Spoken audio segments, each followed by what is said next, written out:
Buenos días, Flor. Buenos días, DJ Juan Diego.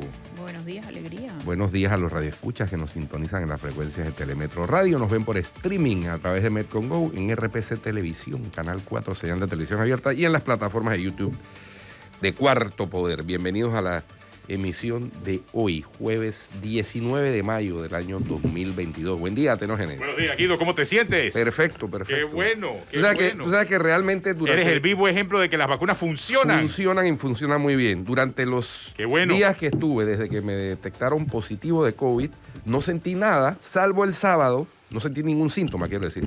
Salvo el sábado que teníamos una cenita familiar en mi casa, por supuesto yo confinado en mi cuarto. Claro. Por el Pero cumpleaños, tú tenías ya las cuatro dosis. Exactamente. Entonces sentí una levísima pérdida del olfato y del gusto. Y la recuperé el domingo. Entonces realmente tú eres el ejemplo de eso. También Flor, que tiene también ¿cuántas vacunas? 4. Las 4 dosis. En mi caso yo tengo ya 5 porque tengo 2 del experimento de Saint Llorén, más 2 de AstraZeneca, más 1. O sea, bueno, yo conozco a alguien que tiene 7, es una locura. Wow. Está sobrevacunado. Sobrevacunado, eso no le da ni piojo. No, es delicado ya ponerse. No. Por eso Saint Llorén hace la advertencia. Ahora, cuidado. Reitero. No exageren tampoco. Reiteramos, las vacunas son para prevenir los efectos en caso de que se contagies. Exactamente. No son para prevenir el contagio. Y la carga viral. También previene un poco el La contagio. prevención del contagio es No, y la cuidarse. carga viral. Cuando tienes las vacunas, tu carga viral es mucho más baja y el contagio también se hace más bajo. Y tengo la tranquilidad de que, a pesar de que yo estuve en contacto el miércoles que me dieron el resultado de positivo con varias personas en 2 almuerzos, entre esos el almuerzo del fórum con los jurados y los patrocinadores, nadie por eso, porque tu carga resultó viral era contagiado. baja. Nadie de las personas con quienes estuve en contacto resultó contagiado. Tu carga viral era baja, exactamente. Oye, ¿vieron el audio de la canciller? Sí, muy bueno. Ha dado mucho que comentar, no solo en Panamá, sino también fuera de Panamá. Mira, yo acá lo tengo, yo creo que sí vale la pena ponerlo aquí en el programa. Sí, a mí me gustó. Yo creo que vale la pena poner el audio de la canciller. Vamos a escuchar lo que dijo la canciller ayer cuando le entrevistó Bloomberg, casualmente, y la pregunta obviamente de Bloomberg, que estaba organizando el evento aquí en Panamá del Bloomberg New Economy, fue directamente a la yugular. O sea, la periodista le preguntó, bueno, y el tema de tantas listas en las que se encuentra Panamá y las acusaciones, yo creo que está con subtítulos el material. El que yo vi, sí. Sí, vamos entonces a presentarlo. Acá lo tenemos, yo lo tengo acá. No sé si ¿lo ven? Sí, ahí está, vamos a verlo. Sí, tiene subtítulos. So, time and time again, when people talk about Panama, they come back to money laundering. Is this something that the country is also addressing, having conversations about? Is it something that you feel is fairly being thrown at you? I'm glad that you bring it up because for the past several years, Panama continues to be singled out as some sort of tax haven. And the focus and the attention is completely misplaced. Tax haven bad? Or is it more the money laundering that is the worrying? Well, for both. So the interesting aspect is, so there was yesterday a report, Panama is not even on the top 15 jurisdictions, but I'll tell you which countries are. The US, UK, Japan, Germany, all G7 countries. You know how many of those countries are gray listed for any financial regulator? None. So it's interesting to place Panama when we're not at all part of the problem, but other countries that have been identified for financial secrecy do not have any consequences. Interesante lo que dice la canciller. Muy Guido, bien, Flor. no está negando el problema, que me parece también sensato. Exacto, eso es que es el primer paso. El primer Exacto. paso para no niega solucionar el problema es pero dice, reconocerlo. no somos el problema principal nosotros. Tenemos un problema, lo estamos abordando, pero hay otros países del G7 que deberían estar incluidos en esa lista y no están. Y no lo están. Y sobre todo que a Panamá se le cuestiona mucho en el tema de transparencia fiscal, que no colabora cuando se le solicita información de carácter fiscal. Pero resulta ser que según la ONG Tax Justice Network, Estados Unidos tampoco colabora nunca cuando se le solicita por parte de otras jurisdicciones información fiscal, pero a Estados Unidos no lo meten en la lista gris. Exactamente. Entonces no hay un nivel no hay un campo de juego nivelado. Estoy de acuerdo, ¿no? pero eso no quita que tengamos problemas. No, nosotros. por supuesto que no. Eso No, quita. obviamente que tenemos problemas. Y yo creo que sí, la canciller desde un primer momento ha reconocido que aceptó, tenemos el problema. Y eso fue lo que me gustó. Claro, Que ella hizo un siempre lo ha balance reconocido. correcto. Tiró los dados donde tenía que Ahora, tirarlos, pero aceptando que Ustedes también recuerdan tenemos un tema. cuando el presidente Obama se refirió al tema, luego de la publicación de los Panama Papers, y dijo, el problema que tenemos, y lo reconoció también, que ellos tienen un problema en sus jurisdicciones, paraísos fiscales dentro de Estados Unidos, Delaware y compañía limitada, Nevada, qué sé yo, es que es legal, pero hasta ahora no se ha visto que hayan modificaciones en la legislación de esos estados para combatir el problema también. Claro, porque los Estados Unidos también manejan el tema de los impuestos en base a este concepto de paraíso fiscal, pero ellos dentro de su jurisdicción no necesariamente lo ven como paraíso fiscal, sino lo ven como escudos fiscales. Y los escudos fiscales dentro de la legislación norteamericana son legales, no son ilegales. Lo que es ilegal es la evasión fiscal. Y muchas de las grandes empresas, incluyendo las tecnológicas, Apple, Google, toda aquella, créeme que saben utilizar sus escudos fiscales a beneficio propio. Cuando vemos estas empresas que tienen estos flujos de caja de cientos de miles de millones de dólares, y tú dices, ¿pero dónde está ese flujo de caja? ¿Está dentro del territorio de Estados Unidos? No, muchas veces lo tienen en lo que nosotros o el resto del mundo llama como paraísos fiscales. Y tú dices, pero bueno, ¿y por qué Estados Unidos no hace algo? Espérate, lo que pasa es que Apple lo tiene en ese lugar como un escudo fiscal, bien estudiado y bien analizado. Tienen equipos de abogados y de especialistas solamente para cuidar esos escudos fiscales, porque ese escudo fiscal hace que ese patrimonio rinda mucho más para la empresa. Eso es muy distinto a cuando vemos a un narcotraficante tratando de esconder su plata en los paraísos fiscales. Eso es muy distinto cuando vemos a un oligarca ruso, por ejemplo, tratando de esconder su patrimonio en un paraíso fiscal. Son dos historias totalmente distintas y yo creo que eso es lo que quizás hay que tener claro dentro de los vericuetos de la tributación mundial en este momento, ¿no? Y la realidad de lo que Estados Unidos considera legal y lo que no es legal. Y también hay que destacar que Panamá ha recibido presiones externas de países potencias por nuestro sistema fiscal de territorialidad, que es uno de los pocos países en el mundo que mantiene ese sistema cuando casi todos tienen el sistema extraterritorial o de renta mundial. De que tú eres, tú pagas impuestos donde quiera que produzcas tus ingresos, ¿no? A tu estado del que eres súbdito. En Panamá solo se producen impuestos a los ingresos producidos dentro del territorio. Dentro del Panamá. territorio, exactamente. Lo que le da ciertos beneficios a aquellos que generan los ingresos afuera. Obviamente. Y tampoco tenemos. Y que la gente sabe aprovecharlo. Y tampoco tenemos grabados los depósitos bancarios, ¿no? Como si tienen otros países, que tú pagas impuestos. Si tú tienes un plazo fijo, pagas impuestos sobre el plazo fijo. Y tú lo has dado en el clavo, porque a diferencia de la legislación nuestra, en el caso de la legislación norteamericana, sí grava esos ahorros que puedas tener. Sí. Entonces, un norteamericano que vive en Panamá, y miren, eso no es un escudo fiscal, eso es una evasión fiscal, por ejemplo, porque es que toda la terminología y la forma en que puedes abordar el problema para alguien ciudadano norteamericano y que tiene que tributar allá es muy distinta a la panameña. Y parte de esa información es la que se conoció en el caso panameño hasta creo que después de 2012, cuando entró en vigencia la ley FATCA, que es la que obliga entonces, no solamente a Panamá, sino a la mayoría de países que lo firmaron, presentar toda esa información de todos los ciudadanos norteamericanos que tuviesen ahorros, plazos fijos, bienes o patrimonio dentro de cada una de las jurisdicciones. Y ahí entonces comenzaron muchos de los problemas en términos generales. Mucha gente lo tenía en estos paraísos fiscales en el Caribe y otros los tenían también aquí en Panamá. Y para los norteamericanos, eso, o sea, tener ahorros extraterritorialmente, tiene que tributar en su territorio. Es decir, tienes que declararlo. Tienes que declararlo. Y tributar. Y tributar. Bueno. No solamente la declaración, tiene que tributar. Bien por la canciller, en todo caso. Y mal por el alcalde Fábrega. Y mal por el alcalde Fábrega. Terco como una mula. No. Sí, metiendo la pata. Oye, y el consejo también, el presidente del consejo trata de minimizar diciendo, es que solo fue un acto de homologación. Oye, eso está suspendido.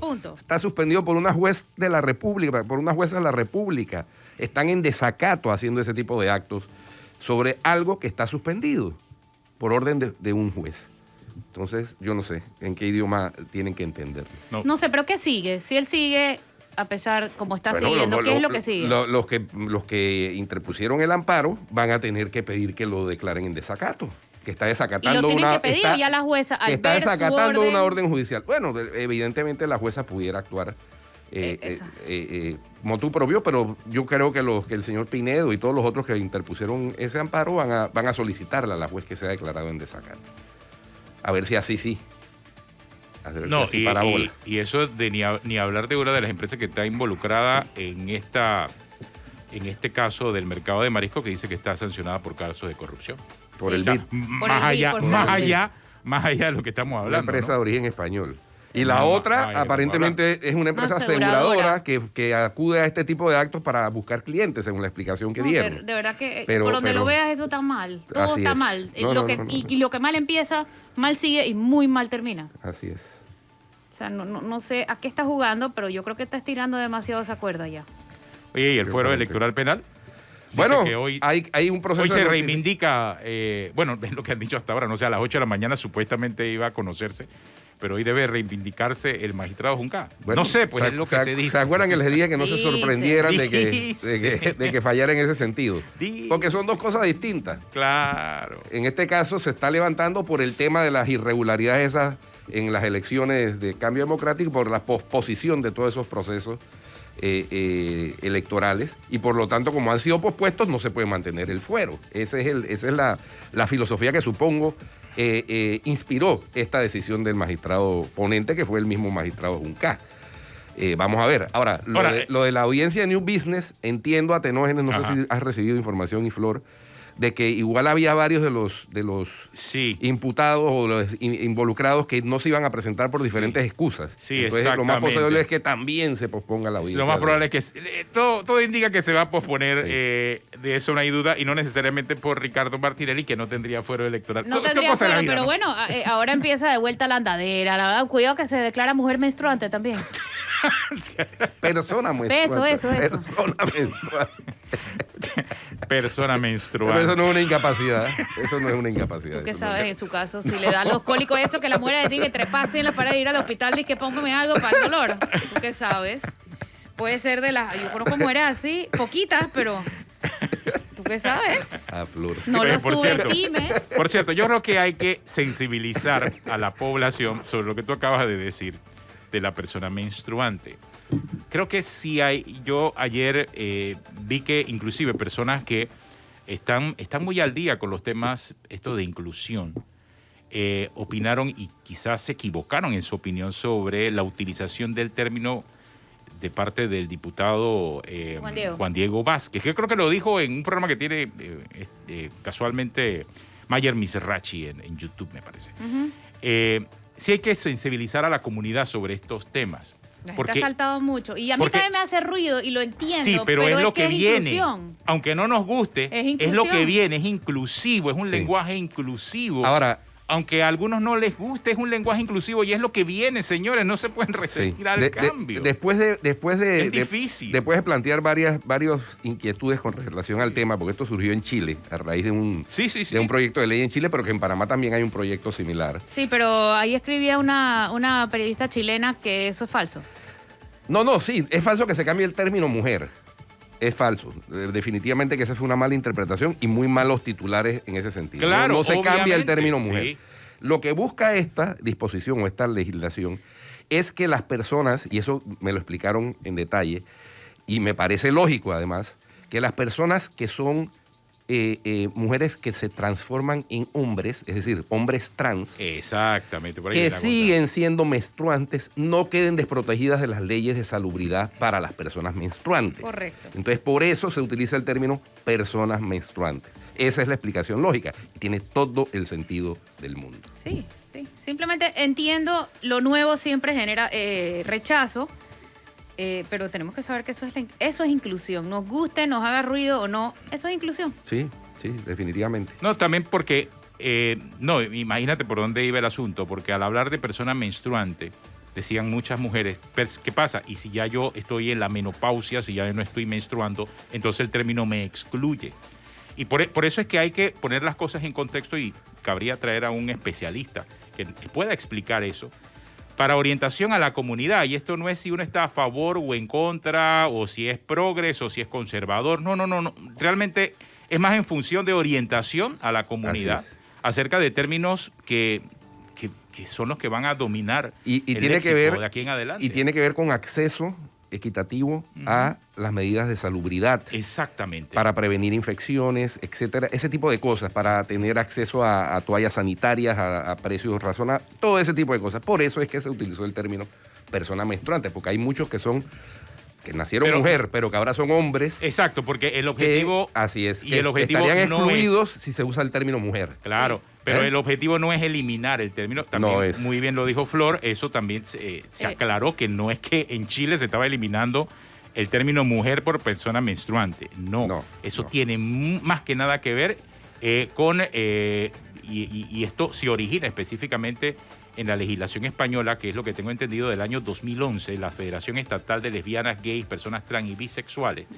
En ese momento, dentro de la legislación española, utilizaron por primera vez en español este término de persona menstruante. Ese fue el objetivo y tenía más que nada que ver con estas comunidades LGBTI y para que sean parte, para que no sean excluidas dentro de la legislación que en España se estaba discutiendo en ese momento. De allí, pues, el concepto ha ido dando vueltas, hubo muchas polémicas en Chile. En Chile ya se aclaró que no es que al utilizar persona menstruante se estaba eliminando el término mujer, por el contrario, sino que estaba directamente vinculado a la comunidad LGBTI. Entonces yo creo que sí hay que orientar sobre eso, ¿no? Porque a todos nos corresponde entender por dónde va el mundo. Así es. ¿Nos gusta o no? Oye, el mundo se va a mover con nosotros o sin con nosotros o sin nosotros. Bueno, por cierto, vieron que están, después de toda la algarabía y toda la presión mediática y ciudadana que se hizo con el tema de las personas desaparecidas, han ido apareciendo. Afortunadamente, digo yo, parece que no hay ninguna relación de las desapariciones con ninguna banda de secuestradores ni de traficantes de órganos. Yo no me aceleraría a decir No, pero parece, por eso digo parece, porque las personas han ido, sobre todo las jóvenes, mujeres, han ido apareciendo y parece que eran otras causas las por las cuales habían desaparecido o se habían ido de sus No, y hay casas. que tener cuidado con los términos, o sea, entre la desaparición y el secuestro, porque en estos días se dio un caso. el autosecuestro. O el autosecuestro. Oye, ese muchacho, y eso hay que, qué mal quedó. Y eso hay que analizarlo, los padres de familia también tienen que tomar en cuenta. Hoy en la mañana traje en el noticiero un especialista que es un abogado y explicaba, o sea, las características puntuales entre la desaparición y el secuestro y los términos para la investigación judicial en ese sentido. O sea, se necesitan de 24 a 48 horas para que las autoridades comiencen a investigar una desaparición, por ejemplo. Y las características de la desaparición también deben profundizarse más. Alejo para Campos entenderlas. explicaba, tanto en el noticiero en Telemetro la vez pasada como en el Fernández y Pregunta, que las primeras 48 horas de cualquier desaparición es clave y que está mal y que se debe mejorar eso de la recepción de denuncias hasta las 48 horas. No, pero espérate. No, espérate. Una cosa es la judicialización, pero en el caso, por ejemplo, del joven que hace 2 o 3 días había sido reportado como un secuestro, la policía actuó inmediatamente y en 2 horas lo Pero secuestro, encontraron. no desaparición. Por eso, hay que entender las características. Es 48 horas hasta que empiecen a actuar porque no va básicamente a la lógica, claro, no porque va a tienes botar recursos. Claro, si tienes que alguien puede esperar. aparecer a las ¿Qué 2 horas? ocurre antes de esas 48 horas y se tratase de un secuestro? Normalmente el secuestrador se pone en contacto con las víctimas y eso es distinto. Claro, por eso digo, hay que, se pone en contacto como con bien los dices, familiares de las víctimas. Así es. No, Entonces, y si hay es un, diferencias. y si es un secuestro que es denunciado, porque la gente vio, hubo testigos, vieron cuando privaron a la persona de la libertad, pues evidentemente la autoridad inmediatamente actúa la se pone, autoridad, o si se trata de un secuestro express, como también se han dado. Así es. Pero el caso de las desapariciones, hay que también entender las consideraciones detrás de esa desaparición. Si genuinamente se trata de una desaparición o si la persona decidió irse de su casa porque ya era un mayor de edad y estaba harto de la situación que vivía en su familia y decidió irse de su casa por voluntad propia. ¿Es eso una desaparición? Las autoridades investigan en ese tipo de casos, depende. Y eso es lo que también hay que ilustrar a la gente sobre estos temas, ¿no? Sí. También está el tema de las desapariciones por temas de narcotráfico, que tengo entendido que en la lista que tiene el Ministerio Público, más del 50% de esos casos son desapariciones de gente involucrada en temas de narcotráfico, sí. que son igual de personas y en la que hay que proteger los derechos humanos, no es que valen menos que las demás. O sea, son casos también de desapariciones, pero que ya hay involucrados pandillas, delincuentes y otro tipo de cosas, ¿no? Sí. Hay ahora mismo, por ejemplo, rodando 2 casos de 2 mayores de edad, pero que están desaparecidos desde hace 2 o 3 semanas aproximadamente, son los más Lo de los recientes. acarreos.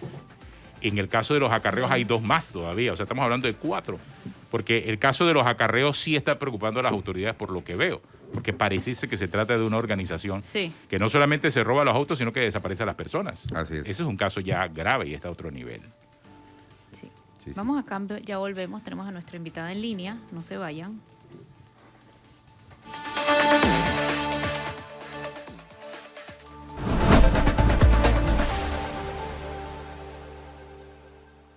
Ya estamos de regreso con más. Tenemos a nuestra invitada en línea y se trata de la psiquiatra Denise Cotes.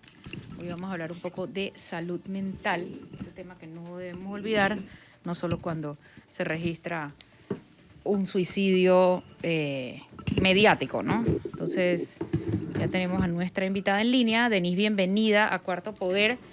Queremos hablar contigo un poquito de cómo saber cuando una persona debe buscar ayuda, la diferencia un poco entre depresión y tristeza, cuando tristeza se vuelve depresión y es momento de buscar ayuda, y dónde buscar esa ayuda, si en un psicólogo, si en un psiquiatra, si en un coach. Entonces hablemos un poquito de eso, por favor, Denise, bienvenida. Gracias por la invitación, ¿cómo están? Bueno, miren, lo usual es que cuando uno presenta síntomas que van a perturbar lo que son las actividades cotidianas, como por ejemplo el trabajo, la vida en familia, la vida en pareja, o cuando las funciones habituales, como por ejemplo la capacidad para concentrarse, la memoria, o también si nuestros ciclos biológicos o nuestros ritmos biológicos, como lo son el sueño, nuestra alimentación o la libido, están afectados, en estos momentos deberíamos como que tener una campanita de que hay algo sucediendo, ¿no? De que estos síntomas ya quizás no son cosas normales. En este momento uno pudiera acudir con cualquiera de las 2 entidades, o sea, un psicólogo o un psiquiatra. En este contexto, los 2 tendrían la capacidad de poder en ese momento evaluar a la persona. Y una pregunta porque pues, una cosa es que uno personalmente se sienta en determinado momento cansado, incluso deprimido por una situación coyuntural, y otra cosa es el síntoma de la depresión como enfermedad como tal. ¿Cómo se hace para distinguir eso, no solamente en uno, sino en los familiares cercanos, en los hijos, la esposa, los hermanos, etcétera? Mira, tienes toda la razón, ¿sí? O sea, todo el mundo, tú, yo, cualquier persona puede sentirse down o puede sentirse bajoneado de un tiempo a otro. Eso es normal y eso dentro de todo también es una cosa que puede pasar, ¿sabes? No sé, mensualmente, semanalmente, pero la depresión es más allá de eso. Cuando una persona está deprimida ya como una condición clínica, este humor bajo puede durar semanas, puede durar meses, y la persona en este momento puede hasta querer ya no vivir, puede tener ideaciones suicidas, van a tener, como mencioné antes, alteraciones en sus ritmos biológicos, no trabajar, no querer estar con personas, aislarse, y en este momento es cuando sí se tiene que hacer una intervención que es importante, es decir, cuando las cosas que la persona está sintiendo empiezan ya a afectar tu vida cotidiana y tu vida diaria. En cuanto a los coach, hay muchas personas que los eligen por un tema de disponibilidad. Cuando uno llama a un psicólogo, a un psiquiatra, las citas duran un montón muchas veces. No siempre hay citas para mañana o en 3 días. Y los coach, pues, a veces, no hablo en todos los casos ni puedo generalizar, muchas veces son más baratos y tienen citas más rápido que los psicólogos o los psiquiatras, y la gente muchas veces espera al último minuto. Por eso mi primera pregunta era ¿cuándo hay que ir? ¿En qué momento hay que ir? Porque mucha gente espera cuando ya la crisis ya explotó. Entonces, es como una desesperación de que te atiendan ya. Y el que primero te atiende, tú vas. Entonces, ¿qué hay que tener presente a la hora de ir a un coach?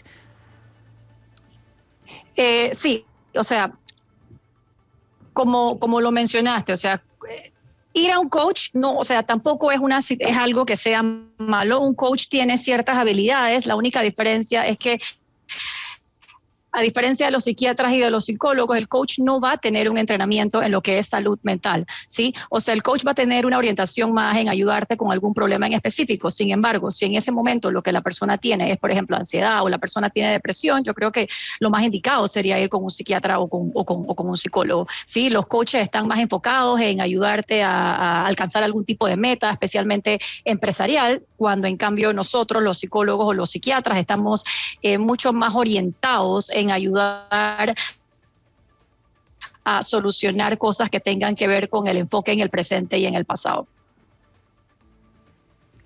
Y en una pregunta que nos hacíamos acá fuera del aire con Flor, ¿cómo uno distingue cuando tiene la necesidad de un psiquiatra y cuando tiene la necesidad de un psicólogo? Porque son dos disciplinas distintas, ¿no?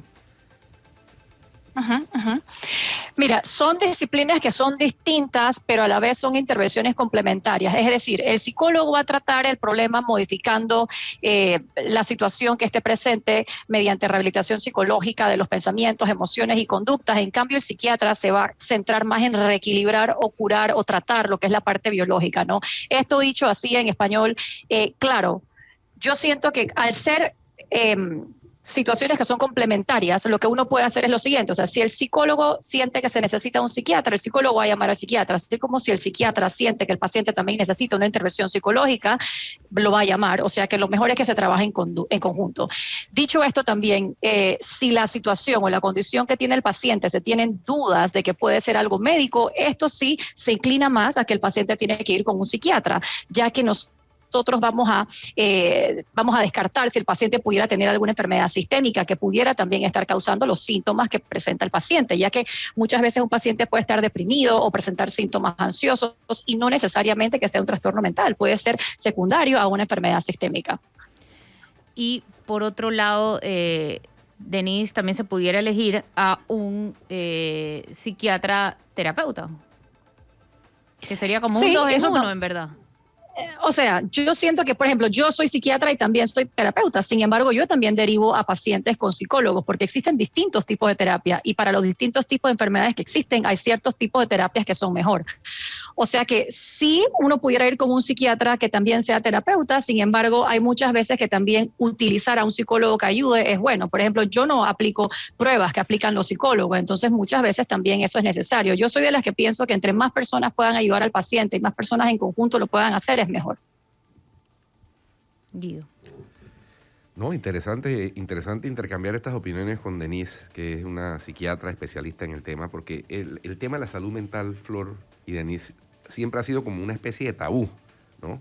Las personas, por ejemplo, hay mucha gente que se resiste a buscar ayuda porque consideran que la sociedad, si ellos buscan ayuda, van a decir, bueno, es que está loco, ¿no? Es que está loco, es que el loquito este o la loquita esta. No, eso hay que desmitificarlo.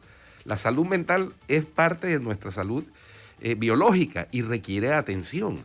Esta pandemia, Denise, que causó traumas de muchas categorías, a la vez tuvo que haber conducido a traumas en la salud mental de muchas personas, ¿no? No solo los niños por estar tanto tiempo encerrados, por estar separados de sus compañeros de colegio casi 2 años, sino los adultos que perdieron el trabajo, qué sé yo, que se les redujeron los ingresos, también el encerramiento de todas las personas, es decir, y eso hay que examinarlo sin ningún tipo de aprensión.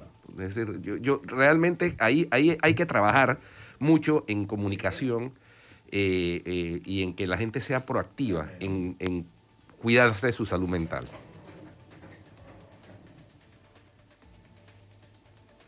Denise, te perdimos. No, aquí estoy. No, sí, o sea, totalmente lo que dijeron, o sea, es el tiempo de la pandemia hizo que nosotros, por lo menos las citas aumentaron, también el hecho de que también se pudieran tener citas por Zoom, y exactamente, o sea, el encierro desde los niños, no relacionarse con otros niños, también los adultos, o las personas que ya estaban teniendo problemas en casa, ¿no? Porque, por ejemplo, las parejas que estaban teniendo problemas de pareja y tuvieron que estar todo el tiempo de la pandemia juntos y demás, y ya las estadísticas en salud mental estaban aumentando, así que la pandemia lo único que hizo es que esto aumentara más. Yo siento que bueno, que la salud mental dentro de todo sí hay estigma alrededor a ella, pero no sé, tengo esperanza en que ha ido mejorando. siento que las personas están cada vez acudiendo más a psiquiatras, a psicólogos, contundentes, si nos metemos en aumento.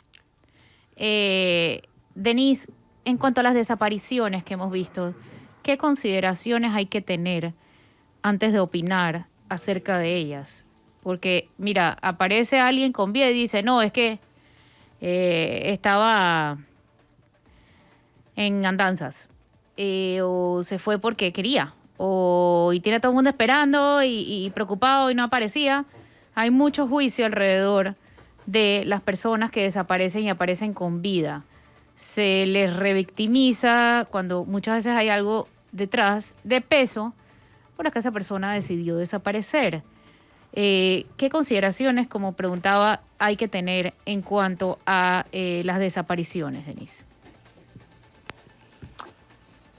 Yo pienso que, o sea, que al igual que con cualquier otro tema, se tiene que mostrar consideración desde con las personas que han desaparecido y también con los familiares, ¿no? Como había comentado también en la nota del suicidio, o sea, uno siempre tiene que pensar que las personas que van a leer o que van a escuchar estos comentarios son familiares y también se sintieron mal en el momento que sus familiares estuvieran desaparecidos, sea cual sea la situación que llevó a esto. Mencionaste también una palabra muy importante que es hacer juicios, ¿no? Y los seres humanos tenemos esta tendencia casi que automática de hacer juicios cuando muchas veces uno no entiende la pepita de la verdad del otro lado, ¿no? Así como mencionaste, hay situaciones, yo no creo que una persona que esté sintiéndose bien de la nada va a realizar, no sé, se va a desaparecer o se va a perder o lo que sea. O sea, algo le tiene que estar pasando a esta persona. Entonces hay que tener mucho cuidado en emitir juicios, en compartir información, en mandar mensajes, fotos, memes y estas cosas que si la persona ya está vulnerable y llegó a hacer un acto como ese, va a poder caer en una situación mucho más vulnerable, lo cual puede llevar a una conducta de riesgo. Y hay que ser conscientes, ¿no? Que esto es una cosa que está pasando bastante. Sí, es también parte del tema, porque uno no sabe qué motivó a la persona a irse de su casa, sobre todo cuando se trata de menores de edad. ¿Qué entorno había?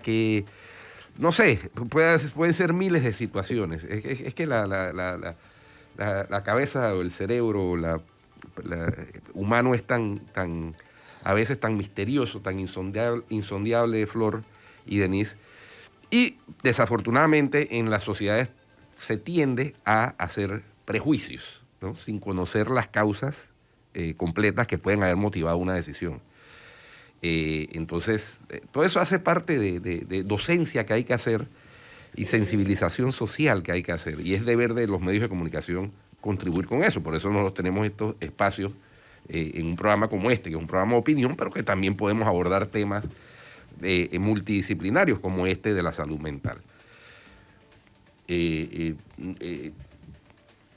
Realmente, Denise, ¿cuándo puede uno ver señales de alarma que lleven, uno como miembro de una familia, que lleven a tomar la determinación de hacer una consulta profesional? O sea, ¿qué señales de alarma hay? Porque en estos casos de las personas que se van de su casa, a veces es por impulso, ¿no? Lo hacen impulsivamente, pero en otras ocasiones es un cúmulo de situaciones que llegan a desbordar el vaso, como se dice. Llega una situación que es la gota que desbordó el vaso y la persona toma la determinación. ¿Cuándo se pueden establecer algunas señales de alarma o cómo se puede hacer eso? Mira, hay mucha...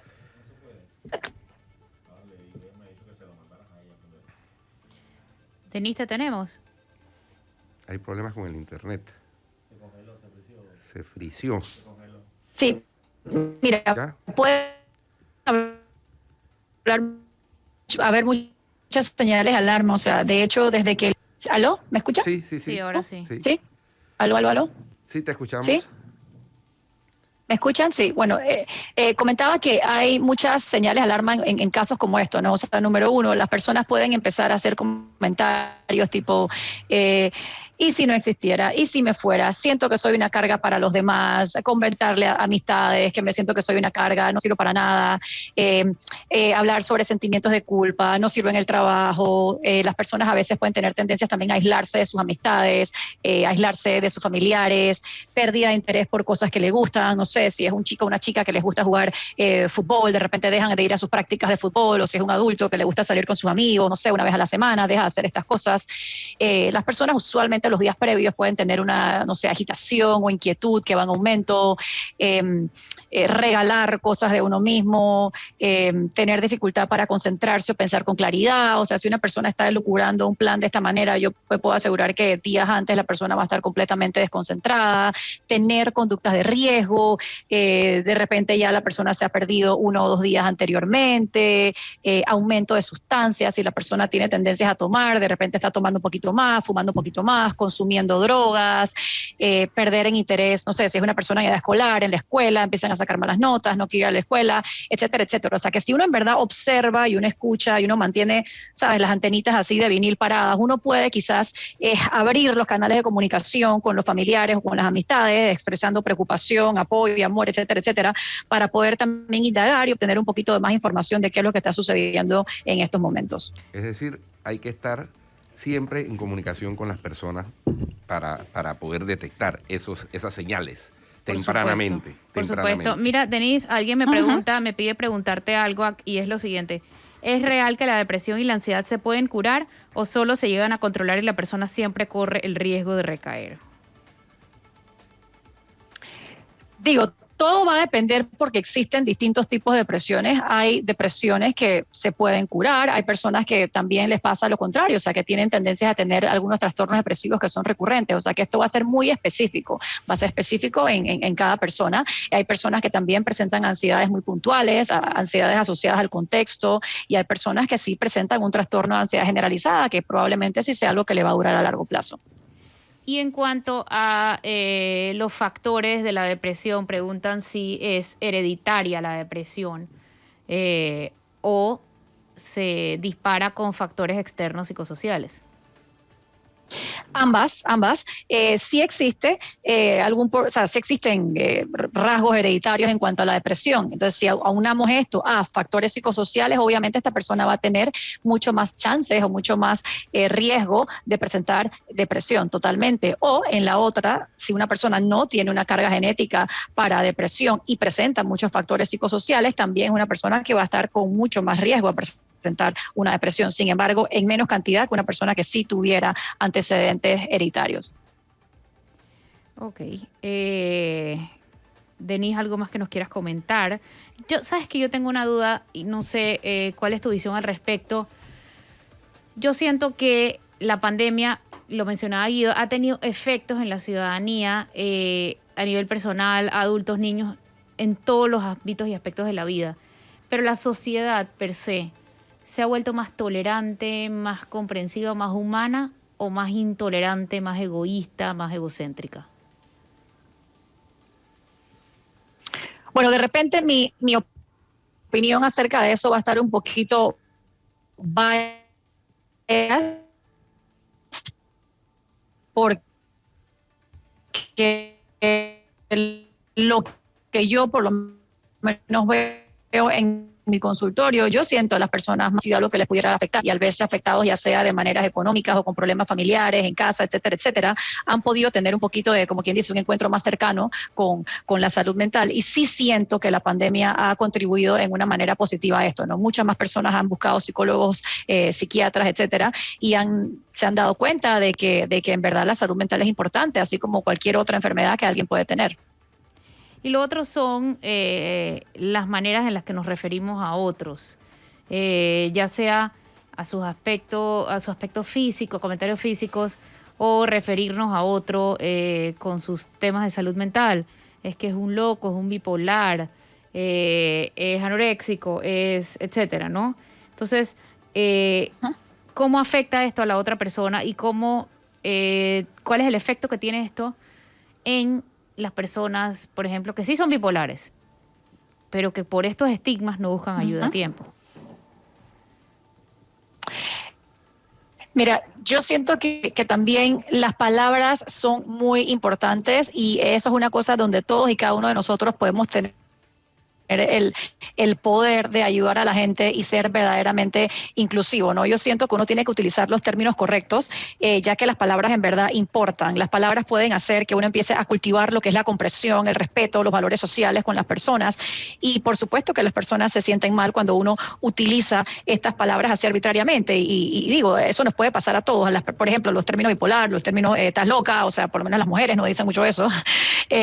Y sí, o sea, sí sería bueno que empezáramos a hacer un poquito de más conciencia para lo que es desafiar los estereotipos, utilizar términos correctos, centrarnos en las personas, quiénes son, sus logros, sus dones y no en sus diferencias, ¿sí? Cuando uno se enfoca en estas cosas y uno incluye a todas las personas en todos los aspectos de la sociedad, es más probable que veamos a la persona en vez de centrarnos en las cosas malas que están sucediendo alrededor. Súper. Guido, ¿algo más? Nada más. Muy interesante. Muy Denis, interesante muchísimas gracias. Muchas gracias, Denis, por los aportes tan especiales. Gracias, Denis. Gracias a ustedes por la invitación. Hasta luego. Chao. Vamos Nosotros al nos cambio vamos. y regresamos. Oye, porque ya salió el edicto de Martinelli. Guido. Salió el edicto. A las 8 en punto lo colgaron. Muy bien. Muy Vamos bien. a leerlo ahorita en unos minutos. Ya estamos de regreso con más, señor Guido, y resulta que ya salió el edicto de Ricardo Martinelli. Lo tenemos en pantalla. Así es. Vamos a leer. El señor no goza de fuero electoral. El edicto se fija por 24 horas y una vez pasan las 24 horas se da por notificado, ¿no? Semana complicada para Martinelli. Hoy esto, mañana La sentencia. la sentencia de los, la lectura de la sentencia de los hijos. Parece interesante. Vamos a leer un poquito, Guido. ¿Tú ves? Sí, aquí lo tengo, Flor, en el chat. Si quieres lo leemos. Dice así, edicto, República de Panamá, Tribunal Electoral, edicto 27-2022. Pero solo la resolución, ¿no? SG, en la parte resolutiva, dice. Primero, revocar el numeral primero de la resolución número 81 DNOE, Dirección Nacional de Organización Electoral, de 11 de mayo de 2022, emitida por la Dirección Nacional de Organización Electoral. Segundo, acceder a la solicitud de la Dirección Nacional de Organización Electoral y por lo tanto declarar la suspensión de la vigencia del fuero electoral penal y laboral relacionado con el proceso de elecciones de las juntas directivas de las Secretarías Ejecutivas de la Juventud y de la Mujer del partido, realizando metas desde la ejecutoria de la presente resolución hasta que se reanude el proceso electoral. Tercero, negar los incidentes presentados por la licenciada Niurka del Carmen Palacio Urriola y el licenciado Rafael Ramsés Rodríguez Cortés. Fundamento de Derecho, artículo 142 de la Constitución Política de la República de Panamá, artículos 43, 102, 304, 468, 670, 672 y concordantes del Código Electoral, Reglamento de Elecciones Internas y Calendario Electoral para elegir a las juntas directivas de las Secretarías Ejecutivas de la Juventud y de la Mujer del partido, realizando metas, notifíquese y cúmplese, firmado Alfredo Juncagüen de Jaque, magistrado ponente, Heriberto Araúz, magistrado, Eduardo Valdés Escoferi, magistrado, y Mirta Varela de Durán, secretaria general. Para notificar a los interesados de lo anterior, fijo el presente edicto en un lugar visible de la Secretaría General del Tribunal Electoral, hoy jueves 19 de mayo de 2022, a las 8 de la mañana por el término de 24 horas. Firma Mirta Varela Durán, secretaria general. Muy bien. Entonces, el señor dentro de 24 horas ya no gozará del fuero porque se da por notificada la resolución respectiva y en firme. Entonces, ahora vamos a ver cuál es la estrategia. Supongo que lo que van a hacer es entonces acelerar el proceso de elecciones internas. Para volver a pedir el fuero. Para poder volver a gozar del fuero. Eso se llama penal saber electoral. darle la vuelta a la ley a conveniencia. Bueno. Sin duda. Vamos a ver qué pasa. Mañana se espera a las 4 de la tarde, hora Panamá. Tampoco es que se va a ver en directo, nos enteraremos por un tuit. De la sentencia de los hijos del señor Ricardo Martinelli Berrocal. Se va a leer las dos sentencias mañana a la tarde. Sí, aclarar, porque hay gente que en redes sociales está especulando sobre que podrían ser declarados no culpables, esa posibilidad no existe. No existe porque ellos ya se declararon culpables. Es decir, Correcto. lo que va a fijarse mañana es la duración de la sentencia a la que ya es la serán lectura, sometidos. ya es la lectura, pero ellos ya son culpables. Y posteriormente, pues, se informará del centro donde cumplirán esa sentencia.